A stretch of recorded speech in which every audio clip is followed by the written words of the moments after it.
Shrimad Swayam Prakashakhyam Pranami Jagatam Guru Yah Paramatma Jagat Srishtva Pravivesha Punaswayam Tan Krishnam Pratyagatmanam Vande Gopi Manoharam Yasya Prasadadahamadvayatma Vishwam Samastam Mayi Kalpitancha Tan Sarvalokaika Gurum Sadashri Swayam Prakasham Gurumanatosmi Gurunam Charanam Bhojam Pranipatya Nirantaram Tatkripa Leshato Dvaita Chinta Kaustubhamarabhe.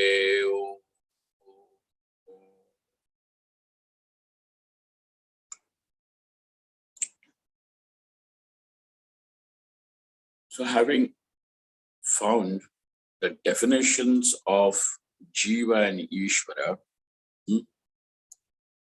meaning, now we know the Vachartha. When we have said Ishvara means Mayopahita Chaitanyam and Jiva means Avidyopahita Chaitanyam. Upahita means with Upadhi, with the conditioning. Consciousness with the conditioning of Maya becomes Ishvara. Consciousness with the conditioning of Avidya becomes Jiva. And Maya and Avidya, these are the two facets of Ajnana. But in Maya, since there is no power of concealment, the knowledge of the knowledge, in the sense, the omniscience is there, whereas because there is power of concealment in Avidya, there is limited knowledge. Limited knowledge in the sense, knowledge was always there because it is the nature of the self.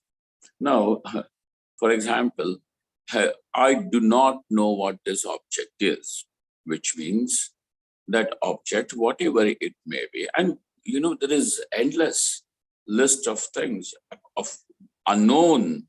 In fact, unknown is way far bigger than the known. So what you know is so little, and that what is unknown is so vast, so enormous that one.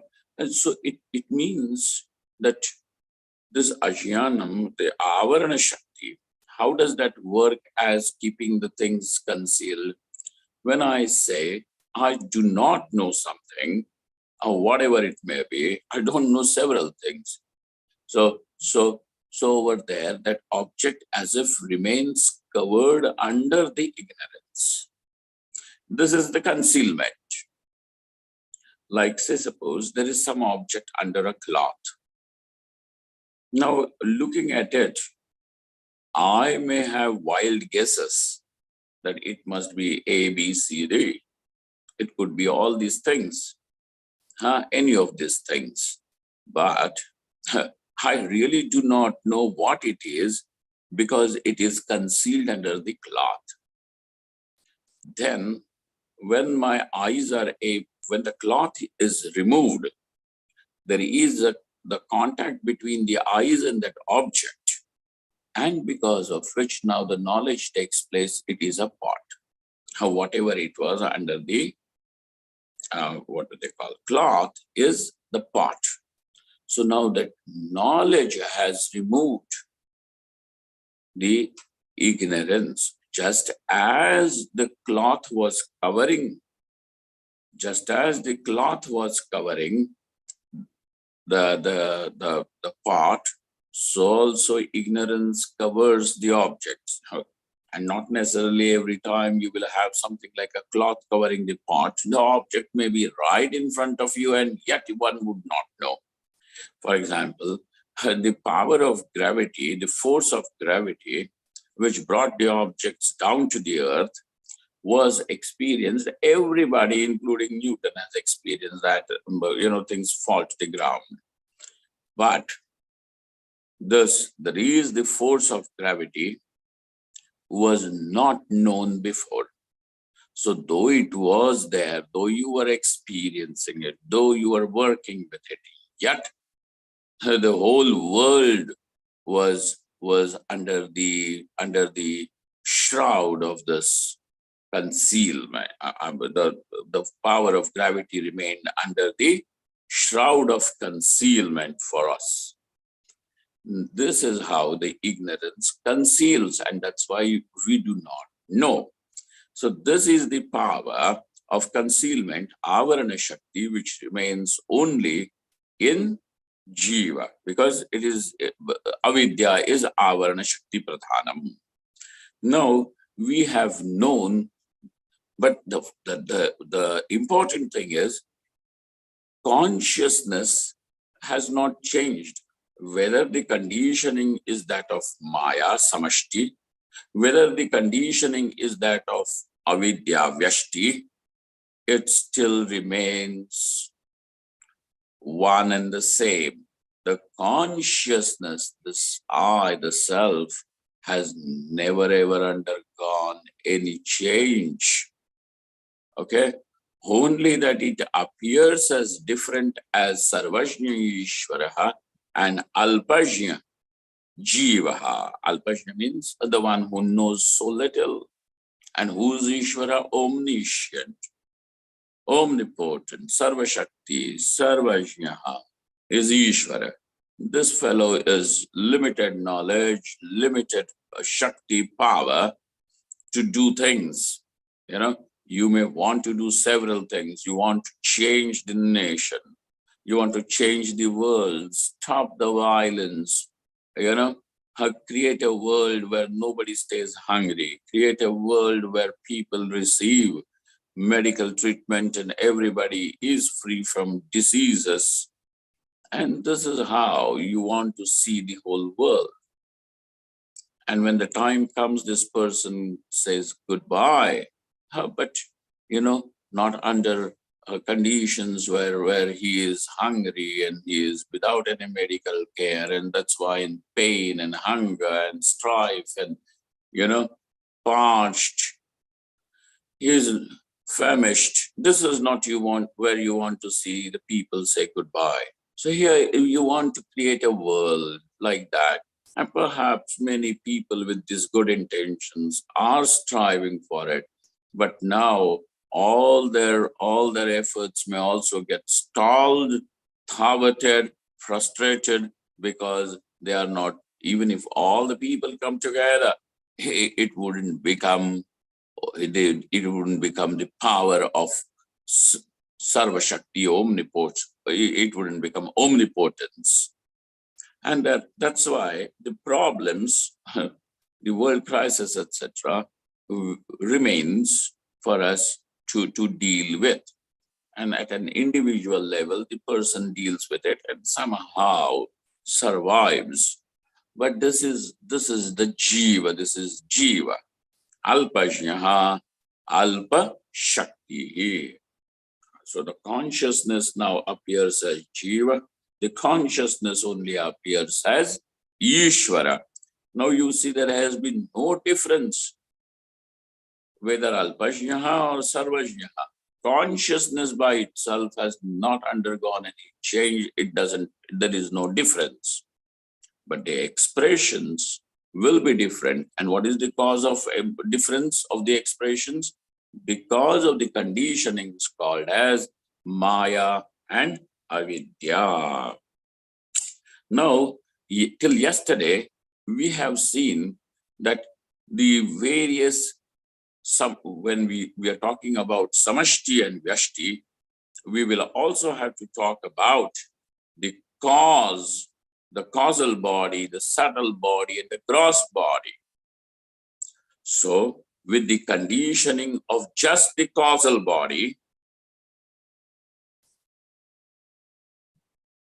which is Vyashti, individual, what is the name, what is the expression of this consciousness? Prajnaha.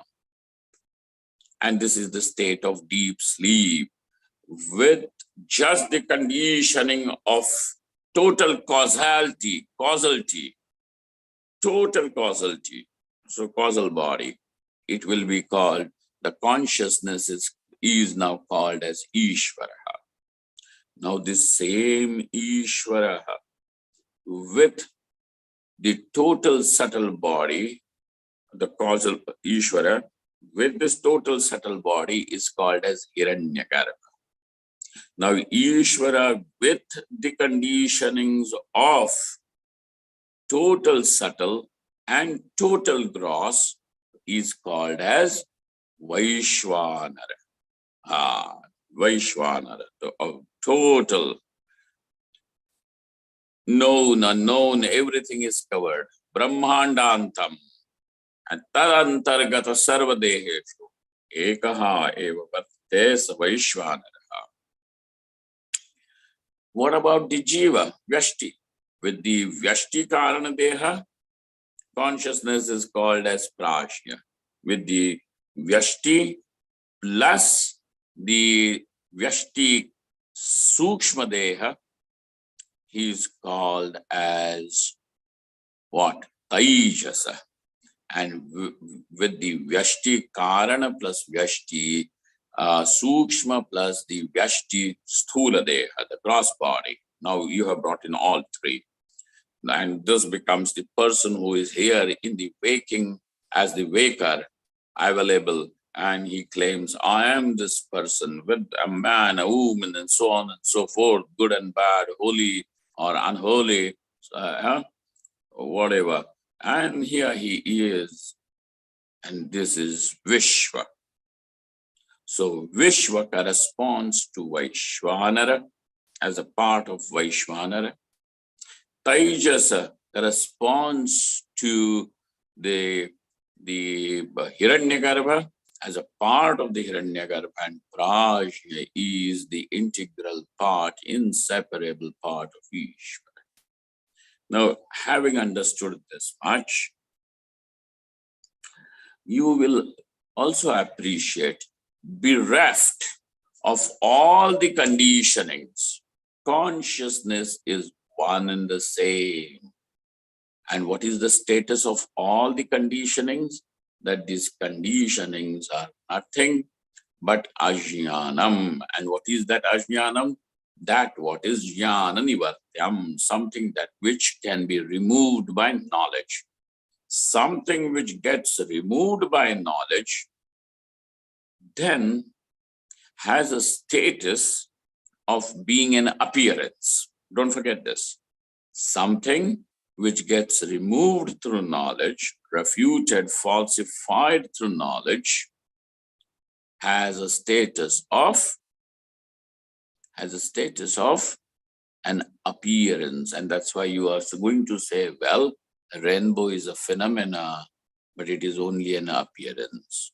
If you actually go over there, you cannot fill those colors in your bucket and bring it home to paint your walls. Because there is nothing like a rainbow. It is just the light passing through those droplets suspended in the air. Okay, water droplets suspended in the air. So do you see, that's why you see a rainbow. What is a rainbow? What is a rainbow? An appearance. What is that snake on the rope? Only an appearance. Why are you saying so?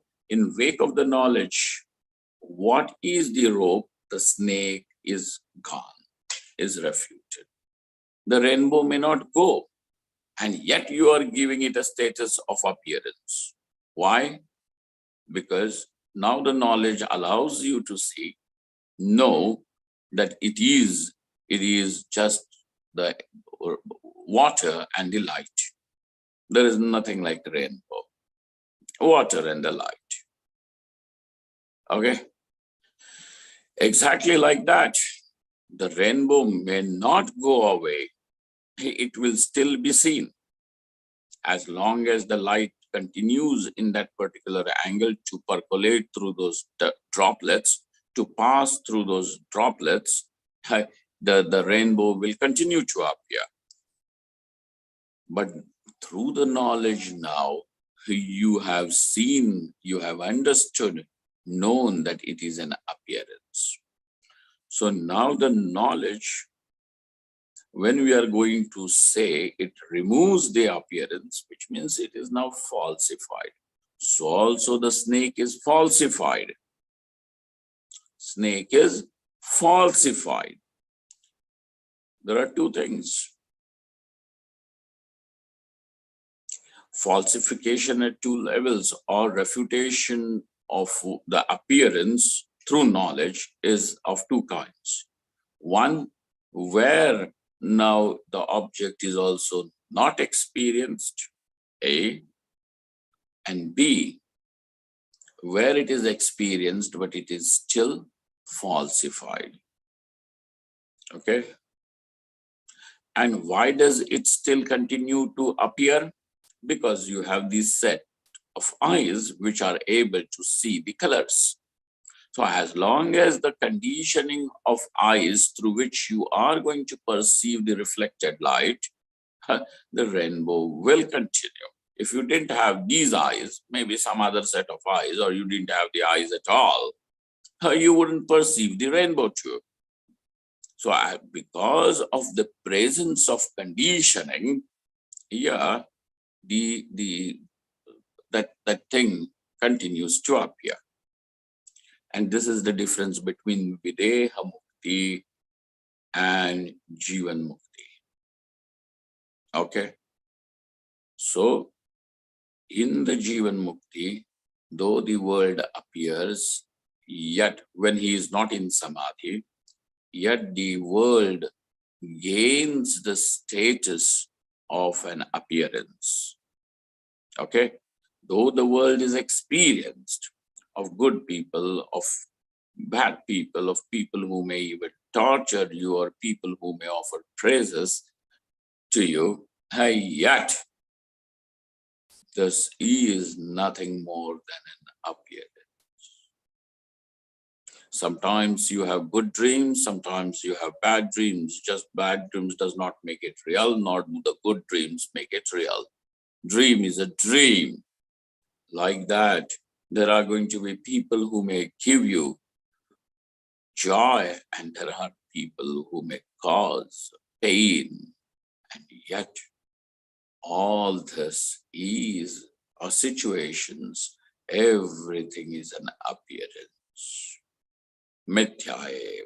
So the Jivan Mukta, thus, he is able to see this world because there is the conditioning called as this gross body, subtle body is still there. Still there, though the Ajnanam is destroyed, Ajnana Karyam continues for a little while, like the Kulala Chakra, like the motion in the wheel of the potter. The potter has already set the wheel to a motion. With his cane, he has set the wheel into motion. And even when he removes or stops giving motion, spinning the wheel continues to spin because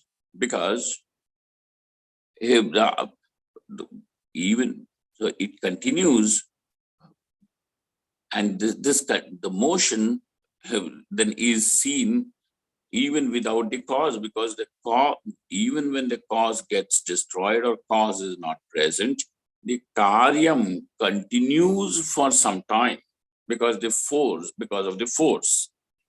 Exactly like that, the ajnanam, which is the cause of the world, including this body-mind complex. Now, in case of the jnani, that ajnanam is destroyed, but the body continues. He is living, and the prarabdhavashat, that force is there, which is applied, and it will continue. Once when that force recedes, and gradually finishes and is exhausted, which means when the prarabdha is exhausted, now even that also, that appearance of duality is also not there. And this is the videha kaivalyam, where there is only this sukharupa, ananta sukharupa atma eva. Even before it is like that, but there is an appearance. And appearance does not cause duality. Remember this. Appearance will never cause duality. The duality which is there is an appearance. The moment you see it, recognize it, cognize it as an appearance, the duality loses its status of reality, of being real, gone. And that's why when the Jnani says that Jagan Mithya, this is what he sees. So now, when we have seen Videha Mukti and Jivan Mukti, now over here, we have to, there is something what we were continuing, and this came Prasangikam, in the flow. Prasangikam, not Vishayantaram, but it was Prasangikam. Now let's go back to our own topic, and that is of Adhyarop. Now, understanding this is what is the nature of Paramatma. This is what the world that we are experiencing is nothing more than just the ajnanam at work. And this is how, as avidya, maya, there is this bhed. And so the cause, the subtle world, the gross world, all these things are there, because of which now there is this body, there is this mind of an individual, the individual body, the individual mind, and the individual causal body, which is a part of the total causal body, the part of the total subtle body, the part of the total gross body of Ishvara. And gross body of Ishvara means this entire universe, which is a little bit of which is known to us as this earth.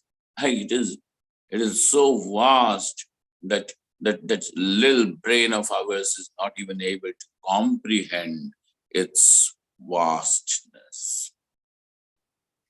The Puranas may give us a little description about the 14 Bhuvanas, etc. But yet it doesn't comprehend. Our brain will stop working after few zeros that are added after a figure, one. And then you can go, and after a few zeros, now, you're confused, you don't know. 15, 16 zeros at back of that one. What does that mean? Hey, that is how that star is. There is a star which is that far away, these many light years. Now you don't even know what to call this figure as. It is a star. So how much does the brain, how much would a human individual mind, no matter how brilliant and bright it is, would able to hold? It will remain alpashya. It will be alpashya. Alpashya meaning limited knowledge. And a person may know a lot about something, but he does not know everything about that. Yeah, of course, and he does not know other things too. He may be a great physicist, but he does not know it is his wife's birthday today.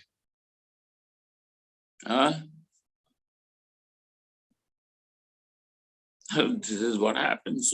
Alpashya, and that's why there is Alpashya will have problems. Okay. Now, if we have understood what is this Ishvara,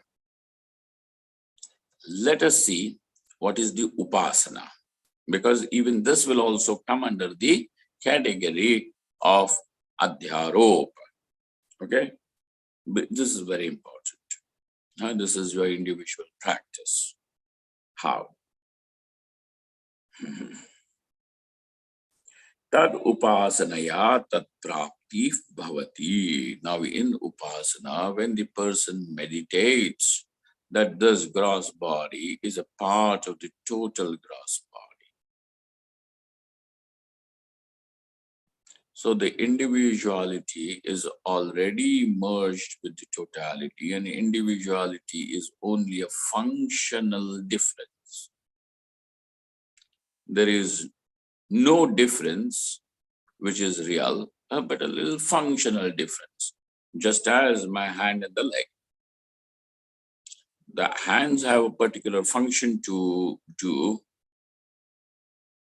and the legs have a particular function to do.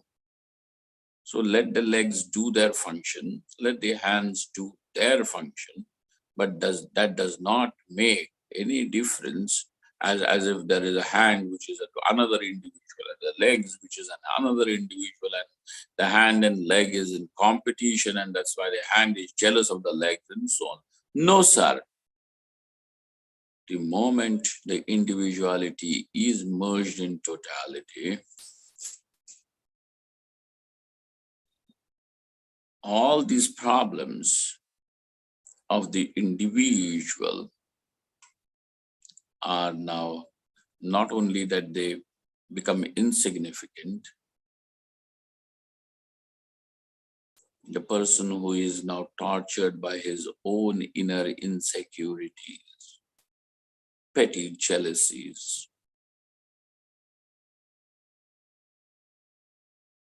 petty competition, his anger issues, all are gone. This gross body is the part of this total one. So Vishwa is not apart from Vaishvana. This is the Upasana. And tad upasanaya tat prapti bhavati. And then what is his experience? That I am this Vaishvana, expressing through the totality as Vaishvana, expressing through this individual as the Vishwa. But I am Vaishvana only. This is how he sees himself as Vaishvana. So this is Vaishvana Upasana. So he sees, so this is tad upasanaya tat prapti bhavati. Hiranyagarbhopasanaya hiranyagarbha prapti bhavati. This gross body is nothing but the Panchamahabhutas, the subtle Panchamahabhutas, whose tamasamsha has become this panchikrita panchikrita deha, which is this Brahmand, and tad antarvarti sarva deha. It has become this. So it is nothing but this 5 Mahabhutas alone. So this Pancha Mahabhutas, subtle Pancha Mahabhutas, the Jnanendriyas, Karmendriyas, and the Pancha Pranas, and the Antakaranam, this constitutes this subtle body. So this is Karana Vyatirekena Karyam Nasti. This is the law. The Karyam, the effect, does not have existence apart from its cause. Like the strings are the cause of, what do they call string? What is it called? Huh? What do we? Fibers. No, there's what?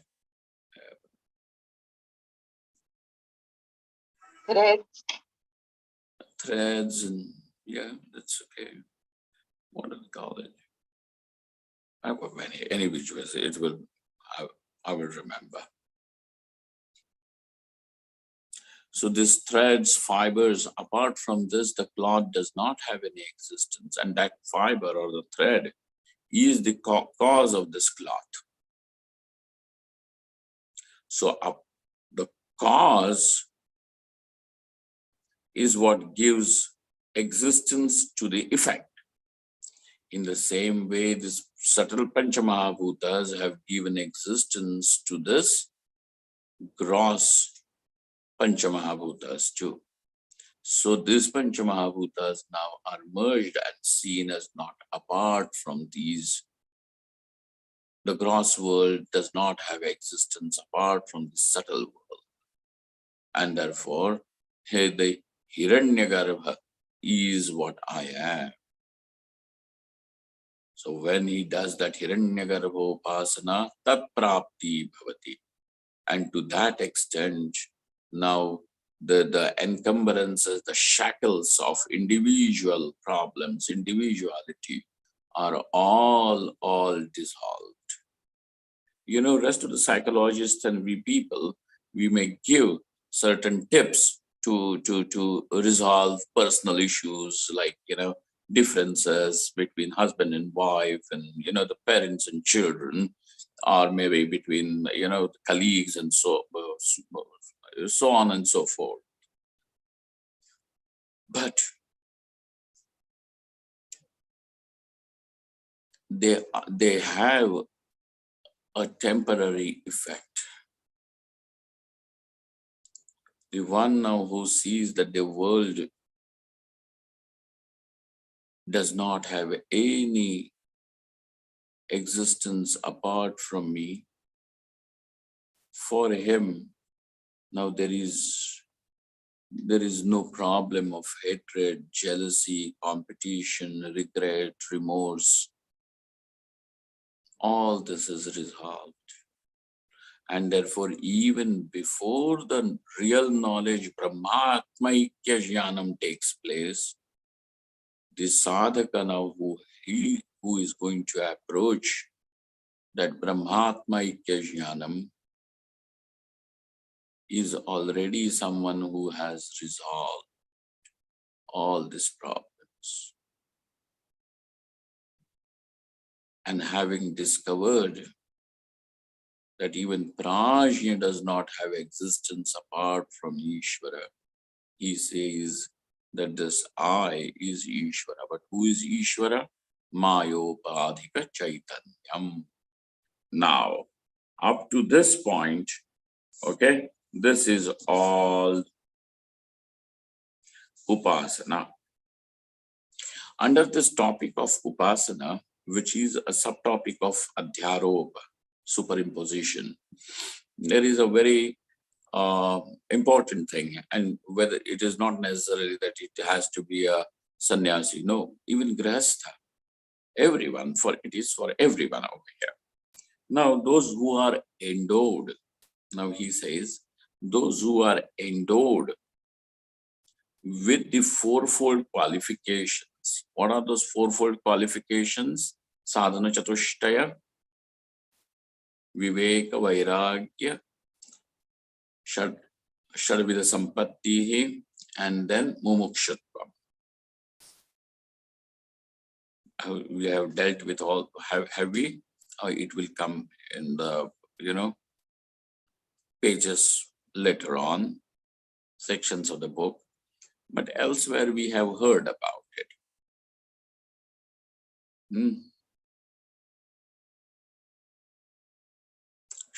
Viveka, you know, Atma and Atma Viveka.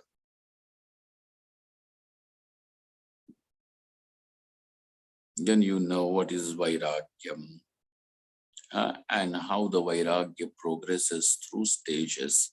Those who were there yesterday on the Jivan Mukti class will remember this.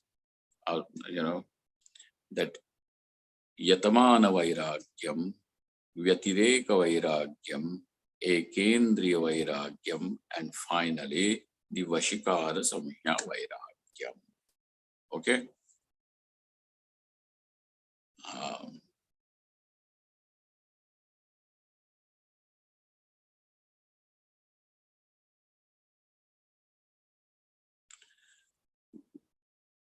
Vairagyam, these are the progressive stages of Vairagyam. At some other point, this may be discussed, not now, but you can remember these names, or those who were there yesterday, they have already, they know this.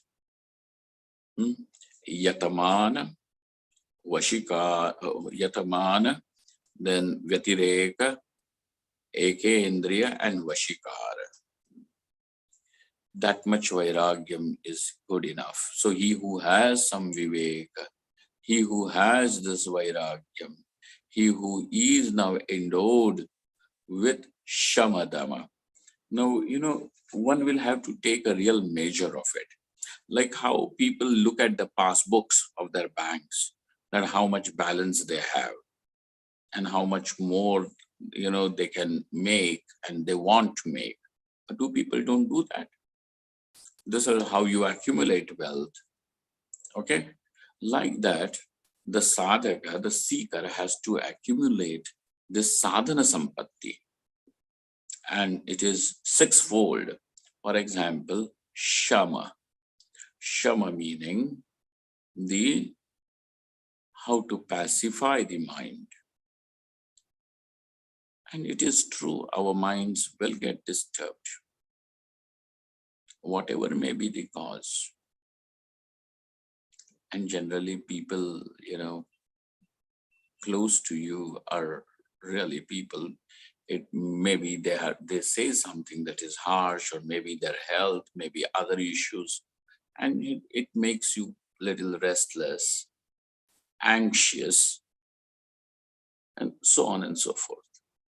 So when a person is restless and anxious, this is not something that is desired by anyone. So the person strives to get out of that anxiety. He strives to get out of that feeling of restlessness because he wants to find peace with himself. And so what happens is the sadhaka, the seeker, now has discovered ways of thinking in which the anxiety, the worry, those factors which are causing the restlessness is resolved. And when his mind is thus at peace, it becomes available for contemplation, for shravanam, for mananam, for samadhi abhyas. It becomes available now. Otherwise, with more anxiety, such level of anxiety, you ask the person to sit down. Oh my God, what will happen? I'm just sitting down. I would better do some phone calls, send some messages. Better make some coffee and drink or some, let me go out and have a puff, smoke a cigarette and come back, and so on and so forth. The person becomes very restless. But when you have the sadhana sampatti, shama, now, though the mind may go into a little swing, but the seeker is able to once again bring it to step. Quicker you bring, better it is.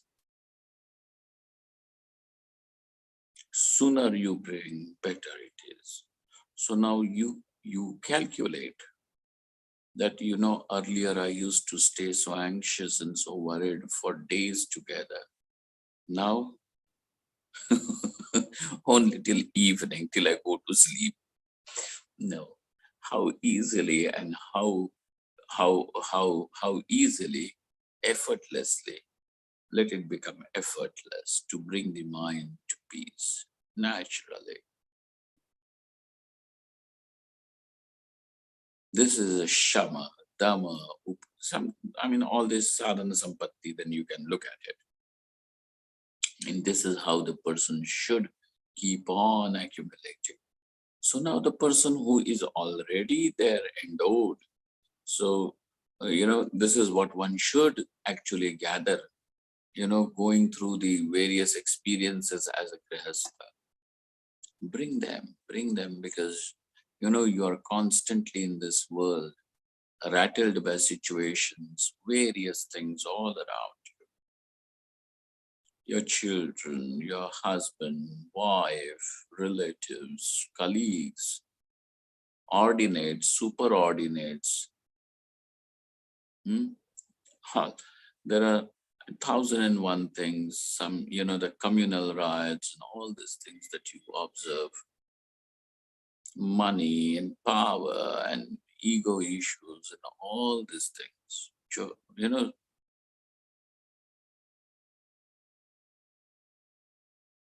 Success and failure, all these things. Going through all this. Now, what you should look at is how much viveka, vairagya, shamadama I have been able to gather in myself. Keep a watch on that. Then one is a seeker. You are not a seeker or a sadhaka just because I do some puja in the morning, or well, that is also a way, but keep a watch. There is a very beautiful sentence in the mouth of Shukracharya. Shukracharya is the Daitya Guru. And when his daughter, what's her name, Devayani, discovers that her husband men by nature are promiscuous. I mean, I'm not giving any kind of, what do they call it, license or a green signal. But, recognizing certain things will help us. So she discovers that her husband, in his promiscuity has found yet another woman, and he was having a full-fledged affair with her, and not just an affair, but she discovers that he has, in secret, even has had children from her. Then Devayani becomes very, very angry and disappointed, and in that fit of rage, she goes to Shukracharya, her father. And she says, this is what has happened to me, and I'm hurt, and So the first thing that Shukracharya says is, Devi, listen, my little daughter.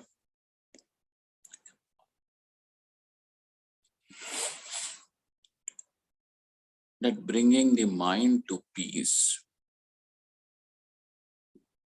is equivalent to conducting 100 Ashwamedha yajnas.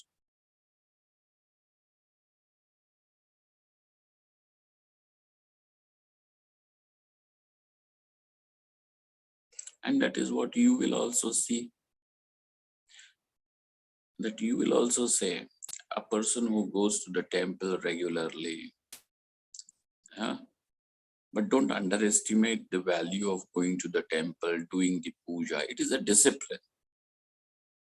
Don't take this as an excuse, okay, to undermine the value of any sadhana. Sadhana means any sadhana that a person is doing, whether it's doing japa, whether it's doing puja regularly, or anything. Don't undermine the value of that. Everything is, as long as it is a sadhana, let it be respected.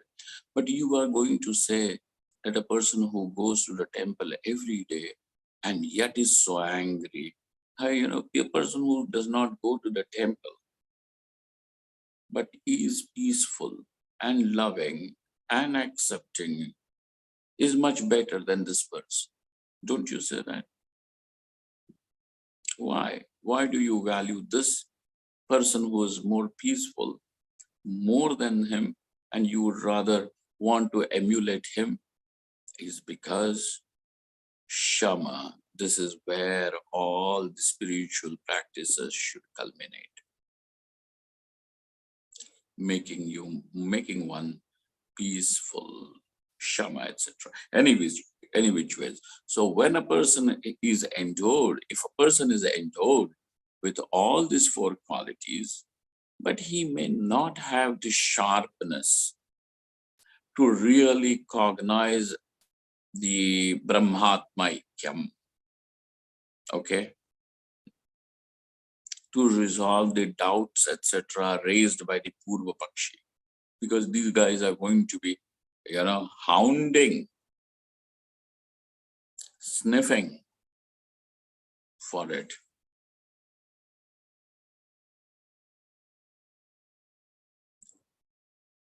And when they have found, he may not be able to. So he says that such a person who is now with fourfold these things in adequate matra, but he does not have the capacity to do the mananam for an inquiry, to resolve the various doubts. So some Nayayika comes and raises it, some Buddhist, somebody comes and raises that doubt that what Atma is Brahman, there's no Atma, what? Now he may not have an answer, but he has a Shraddha in the Guru Vakyam. Where does he have Shraddha? In the Guru Vakyam. And therefore, he continues to meditate. Aham Sachidananda Brahmaiti. He continues to meditate. Depending upon the intensity of that meditation, which now Shravanam he has already done from Guru Mukha, from the teacher. He has heard the Upanishad, he has heard the Mahavakyam, Avantara-vakyam, everything. But he is little manda, and we all can fall into that category, okay? We are not some Madhusudana Saraswati things. Though they are like, whatever. So now he continues, and depending upon the intensity of the meditation, utkarsha of that meditation, he may attain liberation in this life. Jivan Mukti only can take place, or even, but Videha Mukti definitely, or Krama Mukti definitely, he will attain. He will attain. At least Krama Mukti for sure is there for such a person. Liberation, he attains liberation before this present body is dropped, or after this body is dropped, and then he gets transported to the Brahmalok, from where now he will be liberated. But he will not be caught in this samsara again. Okay? Sure. This is what happens to the Upasaka. Now, thus, this distinguishing characteristic, the Lakshanam of Tatpadartha as Jagat Karanam, Maya Vishishta Chaitanya, Swarupa Lakshanam Sachidanandam, Vachyartha of Tvampada, which is Avidya Vishishta, what do they call? Maya Vishishta name, Mayopadhika Chaitanya. Over there, Avidyopadhika Chaitanya is there. And what is the Lakshartha? Again, the Lakshartha over there is Pratyak Chaitanya. This is Brahma Chaitanyam, Pratyak Chaitanyam. He has discovered the meanings of the word as Vachyartha and Lakshartha of Tat and Tvam, and understanding about it up to this point is all called as Adhyarop. Okay? Is called as Adhyarop. In this Adhyaropa itself, the individuality is resolved in totality, immersed in totality. One discovers the what do they call it? Non-separateness over here. So this, up to this point, is superimposition. Now comes the next part of the text, which is called as Apavaad, de-superimposition. Okay. And so we have come up to this point till now.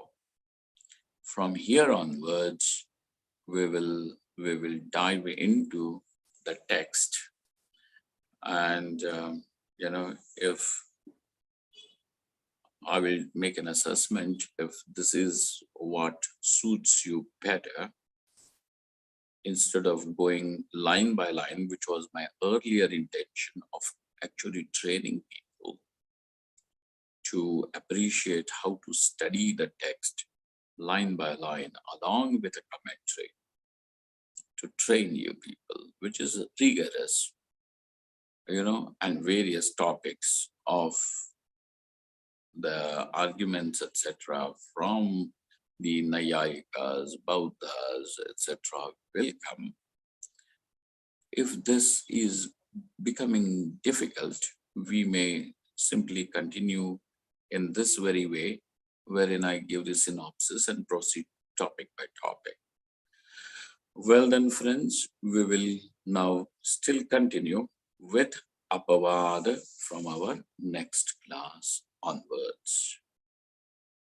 Brahmam yat prasadena Mayi Vishwam Prakalpitam Shrimat Swayam Prakashakyam Pranavami Jagatan Guru Yah Paramatma Jagat Srishtva Pravivesha Punaswayam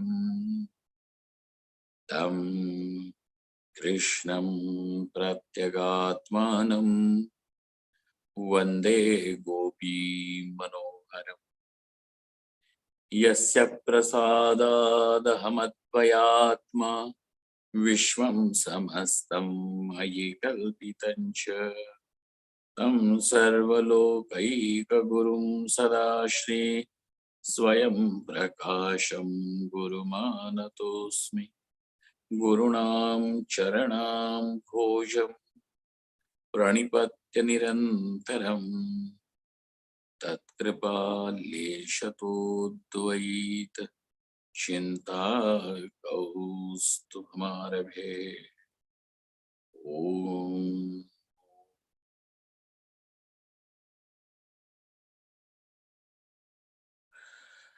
Purnamadaha Purnamidam Purnat Purnamudachyate Purnasya Purnamadaya Purnamevavashishyate Om Shanti Shanti Shanti Shankaram Shankaracharyam Keshavam Bhadarayanam Sutra Bhashyakrito Vande Bhagavanto Punah Punaha Ishvaro Gururatmeti Murti Bheda Vibhagine Vyomavad Vyapta Dehaya Dakshina Murtaye Namaha Mahadeva Mahadeva